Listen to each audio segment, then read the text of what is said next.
Hello, everybody. As I'm recording this, it is January 1st, 2021. So, since it's the first of the year, I thought we would talk about the first appearance of Tim Drake, which a lot of you would say, hey, wait a minute, that was right here in Batman number 436, which was part of the Batman Year 3 storyline. And I'm going to tell you, nope, Tim Drake's first appearance was way before that. It was actually here in Detective Comics number 38, which came out in 1940, the sensation of 1940. And before we talk about this, I just wanted to maybe get into something that I've heard again and again and again, and that is when Robin was introduced into Batman comics, the sales doubled.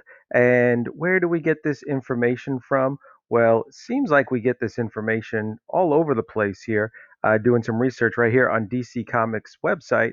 Alone here, if you go down and read this story, it mentions about, let's see, right about somewhere in here, it says that the sales doubled, and with the introduction of Robin.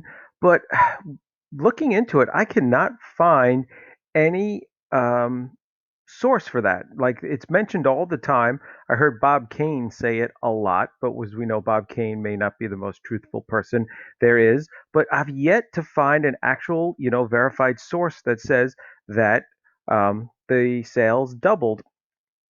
And if you go to the indisputable source for all things comic book sales, and that is Comicron, run by this man right here, John Jackson Miller, who's an author of Star Wars and Star Trek books. And if you've never checked out his website, you need to go to this website. It's amazing. And even on this, it says in this article titled Detective Comic Sales in the 1930s and 40s by John Jackson Miller, which came out in 2009. It says that you can't get detailed sales per title. The best you could do based on ads is find a combination of this detective group. So, Detective Comics, More Fun Comics, Action Comics, and Adventure Comics in January 1939 combined sold 709,379 copies, but you can't really say which is from which book. And I found over here on this, the Christian Science Monitor, they claim that the first issue of Batman, which came out in 1940, which would have been after the introduction of Robin, had some let's see, where is it down here? Had about a half a million print run, about 500,000. But again, they don't have it sourced where get out of here. They don't have it sourced where they got this information from. You see, there's no sources down here. So it's kind of interesting. Where did that number come from? And it makes you wonder. Well, I don't doubt for a minute that the sales went up on Batman, but I have to question, was it just because Robin was introduced? Or was it because Batman was growing in popularity? I mean, sales doubled because the amount of books doubled, right? We had Detective Comics first, then we had Detective and Batman. Even to this day in the 80s and 90s and all the way up to now, the Batman title always sells better than Detective Comics. It's just doesn't matter who's on the art, who's on the um, story, doesn't matter what's going on, just Batman always sells better. So, I mean, if you double the amount of books, you're going to double the sales. And, other things were introduced like the Joker and Catwoman. So, as a Robin fan, I kind of want to believe this, but it just makes me wonder, like, is that a legend that has been told so much that everybody believes it, but we don't really have you know detailed facts for it. But let's look at Tim Drake and why I say that. Um, let's go back. Whoops, where are we here? Right here. That this is the origin of Tim Drake and not this right here. Now, if you would love a detailed explanation of this book, Batman 436, check out Robin, Everyone Loves the Drake podcast, issue number 1. That's right, the very first issue. It was a solo episode, I should say. Not an issue, it's an episode of the podcast with Rob, all by his lonesome self. And in this, it's generally agreed that this is the first appearance of Tim Drake. Uh-oh, I gotta pull this back up. Where are we? Here we are. Because there is a panel. Let's see, I think it's this one right here. Let's see if we get, nope, this is the death. let's zoom in here. Oh, right there. If we zoom in a little bit here and come down here, you can see in this panel right here, these people sitting in the Haley Circus watching the Flying Graysons. This is Tim Drake and his mom and dad, and his mom is not too not too long for this comic book world. She was about to get fridged, but his dad will stick around for a while and find love with his trainer. And so they don't mention his name Tim here, but somewhere I think in the next page here, let's take a look at the next page. They mentioned that I think they call him Little Timmy somewhere here. Oh, right here. Let's see. Zoom in. See, everyone is kind of shocked. Ah, why are you doing this to me, computer? Let's try this again.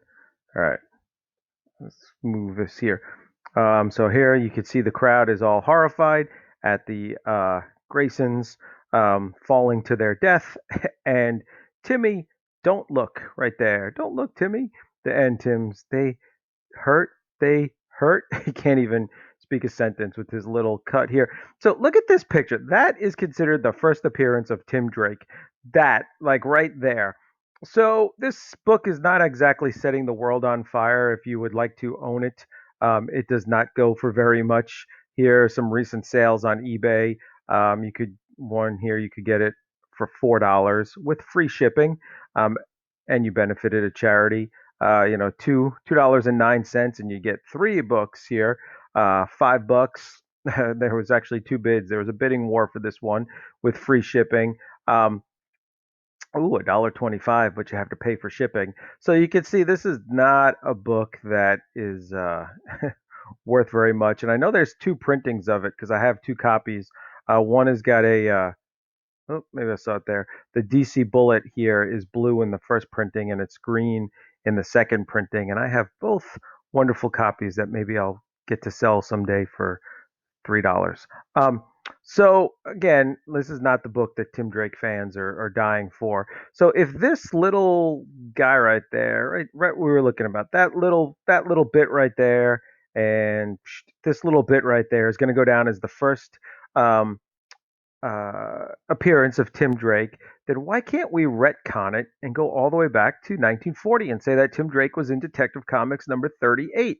Because we do this all the time. They retcon that little kid in Iron Man 2 was turned out to be Peter Parker. They said that old guy with the white beard in Return of the Jedi and the Battle of Endor. That was Rex from the Clone Wars. So we go back and do this, and Detective Comics 38, the first appearance of Robin, has the origin story for, let's go here, jump around here a little bit, has the origin story for Dick Grayson.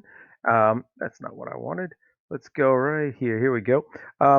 And we are at the circus, and it's a story that's been told again and again and again in Dark Victory. But I'm going to say if this is Dick Grayson and he's overhearing Tony Zuko threaten the circus owner, and then we see the crowd. Why can't that be Tim Drake? That is Tim Drake right there. We know Tim Drake is in the audience. We know he's there, right? That's it. That's Tim Drake. There he was back in 1940. This is officially now his first appearance. This panel kind of freaks me out here. That is horrifying. It's just him seeing his mom and dad getting killed. Um, Mom, I didn't realize Mom's outfit was a lot lot more revealing back in 1939.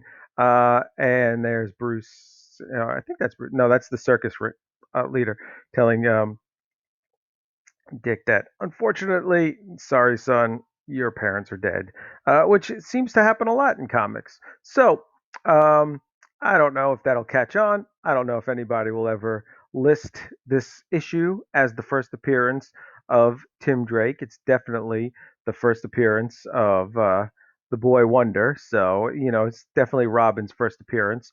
A few things in the issue that I reread it. I just love this scene right here where Batman makes him swear an oath, and he's got the candle right there. That's really cool. And this like training montage where Bruce is teaching him to fight, and they even mentioned jujitsu. I didn't know jujitsu was even a thing that Westerners knew about back in 1940, but I guess so. Um, that's pretty cool. What else did I like in this issue? I don't know. Batman looks so cool in these old issues. I know it's old and it's not supposed to look good. It's cool because at one point Dick goes undercover here as like a newspaper boy to try to find information. And the pipe smoking's hilarious here. But that was really cool because it's Detective Comics and they're doing some detective work. Uh, Boss Zuko, he just looks crazy there. I don't know. That's just I don't know. I just love this artwork. Batman knocking some skulls in. All right, he's just like he's really cool. Um, and what else did I like in this issue that I wanted to? The colors are cool too. These colorings. Um, I gotta move this all the way down. There we go. Why does it keep doing that? I just want to go to the next panel. Maybe I just gotta open up another one. Where was I? Um, something that was really good. Let's see. I love the way Batman throws a punch in these old issues. And let's see. Yeah, I mean it's all here. It's amazing.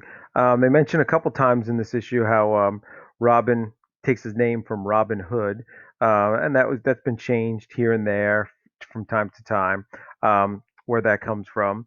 But anyway, here we are. We just wanted to say this was the first appearance of Tim Drake, and I hope everybody has a happy New Year, has a great 2021, and we'll see you next time.